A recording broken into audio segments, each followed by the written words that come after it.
প্রধানমন্ত্রীর প্রচেষ্টায় বাংলাদেশ সেনাবাহিনী বিশ্বে মাথা উঁচু করে দাঁড়িয়েছে বলে জানিয়েছেন সেনাপ্রধান জেনারেল এস.এম. শফিউদ্দিন আহমেদ। সেনা প্রাঙ্গণ মিলনায়তনে সেনাপ্রধানের বিদায়ী দরবার ও মতবিনিময় অনুষ্ঠানে এসব কথা বলেন তিনি। অনুষ্ঠানে উপস্থিত ছিলেন সামরিক কর্মকর্তা, জেসিও এবং অন্যান্য পদবীর সেনা সদস্যরা। স্যান্ডেলিনা সো, রূপচর্চায় আভিজাত্য। সেনা প্রাঙ্গণ মিলনায়তনে সেনাবাহিনী প্রধানের বিদায়ী দরবার ও মতবিনিময় অনুষ্ঠান।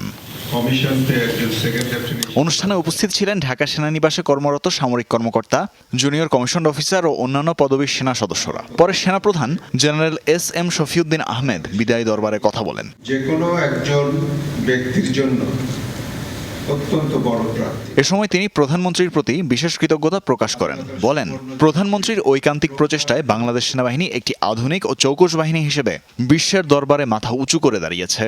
যখন যোগদান করি 83 সালে কমিশন পাওয়ার পরে, তখন আমরা আমাদের কল্পনাতেও ছিল না আজকের যে উন্নয়ন, আজকের যে আমাদের অগ্রযাত্রা, এই পর্যায়ে যে আমরা পৌঁছাবো, আমি অন্তত তখন কখনোই ভাবিনি।